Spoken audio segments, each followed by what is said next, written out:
नमस्कार दोस्तों, आप सब कैसे हैं। आई होप आप लोग अच्छे हैं। आज हम लोग देखेंगे भारतीय इतिहास से कुछ महत्वपूर्ण तथ्य जो राजपूत काल से रहेगा।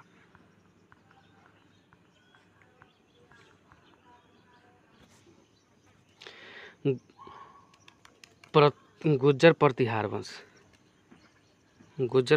वंश संस्थापक नागभट्ट प्रथम 730 ईस्वी में, राजधानी भीनमाल। त्रिकोणीय संघर्ष परम वत्सराज के समय हुआ था। मोहम्मद गजनवी के आक्रमण के समय गुर्जर प्रतिहार यानी शासक राज्यपाल था। प्रतिहार वंश का पहला ऐतिहासिक शासक हरिश्चंद्र था, किंतु इस वंश का वास्तविक संस्थापक नागभट्ट प्रथम को माना जाता है। प्रतिहार शासक नागभट्ट प्रथम के अगला महत्वपूर्ण शासक वत्सराज बना।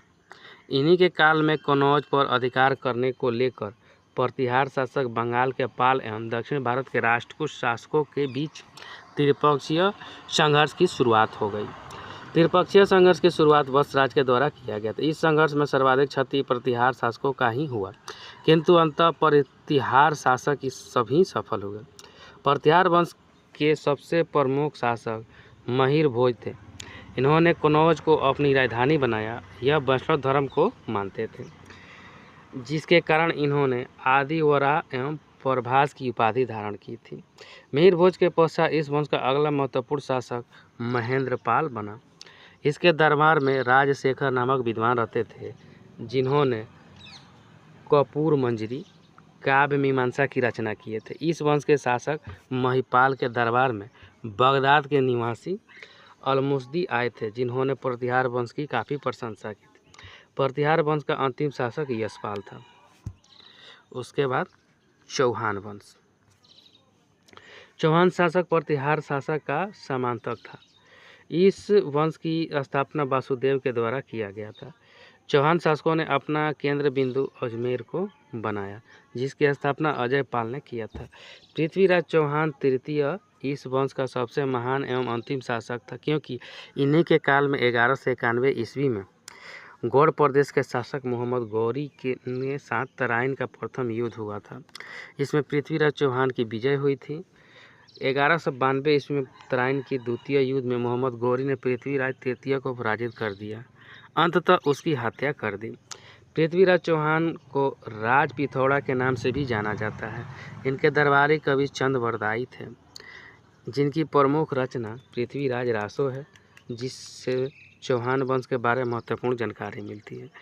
पृथ्वीराज तृतीय से पहले इस वंश के शासक अरुण राज एवं विग्रह फोर बिसल देव बने थे।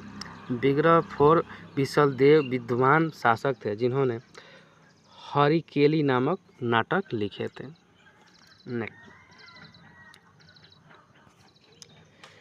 पृथ्वीराज तृतीय के दरबार में एक अन्य विद्वान जननायक भी रहते थे, जिससे पृथ्वीराज विजय नामक पुस्तक की रचना की थी। पृथ्वीराज चौहान रणथंभौर में स्थित एक जैन मंदिर के शीर्ष का निर्माण भी करवाए थे। चंदेल वंश यानी बुंदेलखंड। इस वंश की स्थापना नौनुक नामक व्यक्ति के द्वारा किया गया था। इस वंश का केंद्र बिंदु मध्य प्रदेश के खजुराहो के आसपास है। इस वंश के शासक की प्रारंभिक राजधानी महोबा थी, जिसे बाद में राजा धंगदेव ने महोबा से स्थानांतरित करके खजुराहो को बनाया था। इस वंश का सबसे महत्वपूर्ण शासक यशोवर्मन बना। इन्होंने खजुराहो में चतुर्थ विष्णु मंदिर का निर्माण करवाया। इस मंदिर को कंदरिया मंदिर या बैकुंठ धाम के मंदिर के नाम से जाना जाता है। यशोवर्मन के द्वारा खजुराहो में एक तालाब का निर्माण भी करवाया गया था।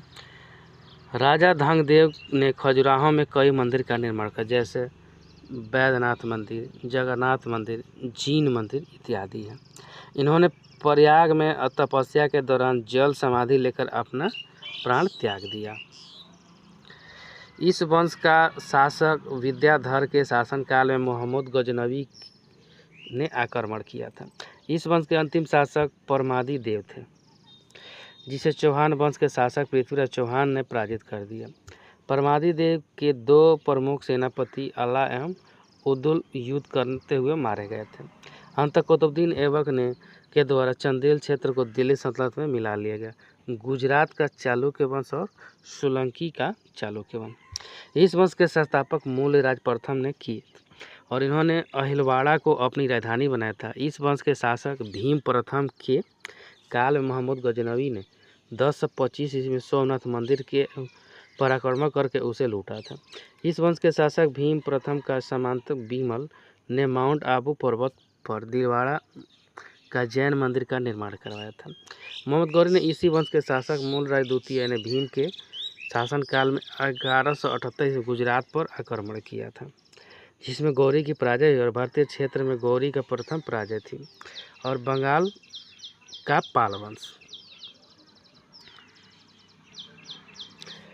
वंश संस्थापक गोपाल 750 ईस्वी में विक्रमशिला विश्वविद्यालय की स्थापना धर्मपाल के द्वारा किया गया था। अंतिम शासक गोविंद पाल था।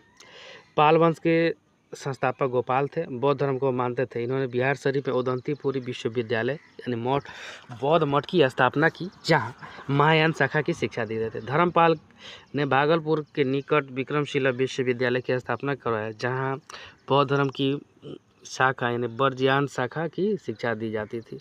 धर्मपाल के काल में ही कन्नौज पर अधिकार करने को लेकर त्रिपक्षीय संघर्ष हुई, उसकी शुरुआत हुई, जो इन्हीं के काल में अरब यात्री सुलेमान भारत आया था।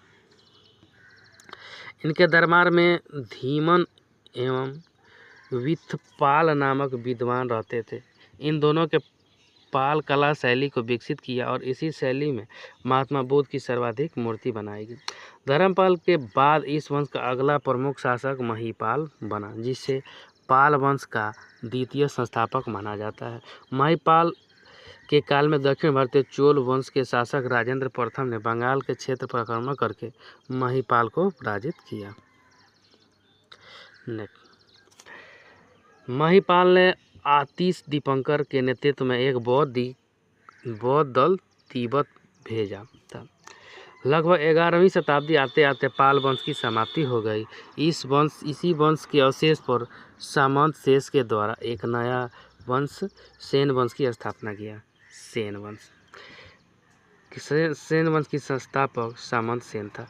इस वंश का पहला महत्वपूर्ण शासक विजय सेन था, जिसके दरबार में कवि धोई रहते थे, जिन्होंने देवपाड़ा अभिलेख लिखा था। इसी अभिलेख में कहा गया कि विजय सेन देवपाड़ा में प्रभुनेश्वर मसीह मंदिर का निर्माण करवाया था, जिसके पश्चात अगला महत्वपूर्ण शासक भलाल सेन बना, जो विद्वान शासक था। भलाल सेन ने दान सागर एवं अद्भुत सागर नामक पुस्तक की रचना किए थे, जिसमें अद्भुत सागर पुस्तक का संबंध खगोल विज्ञान एंड एस्ट्रोनॉमी से संबंधित था। भलाल सेन के पश्चात अगला शासक लक्ष्मण सेन बना। इन्हीं के दरबार में जयदेव नामक विद्वान रहते थे, जिन्होंने गीत गोविंद की रचना किए थे। इसके अतिरिक्त इनके दरबार में हलायुध नामक विद्वान रहते थे, जिन्होंने भाषा विज्ञान नामक पुस्तक की रचना किए थे। लक्ष्मण सेन के काल में ही तुर्क आक्रमणकारी मोहम्मद बख्तियार खिलजी ने सेन वंश की राजधानी लखनौती पर आक्रमण कर उसे नष्ट कर दिया था।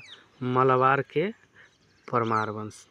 इस वंश का स्थापना उपेंद्र कृष्ण राज नामक व्यक्ति के द्वारा किया गया था। प्रारंभिक राजधानी उज्जैन थी, जिसे बाद में स्थानांतरित करके धारा को बनाया गया था। वाक्यपति मंजू के धारा में एक तालाब का निर्माण करवाया, जिसे मंजू सागर तालाब नाम दिया गया। परमार वंश का शासक वाक्यपति मुंज ने दरबार में पद्म गुप्त एवं धनंजय नामक विद्वान रहते थे। पद्म गुप्त ने नौशांग चरित्र एवं धनंजय ने 10 रूपक नामक पुस्तक की रचना किए थे। इस शासक के शासन भोज एक विद्वान शासक थे। इन्होंने कविराज की उपाधि धारण की।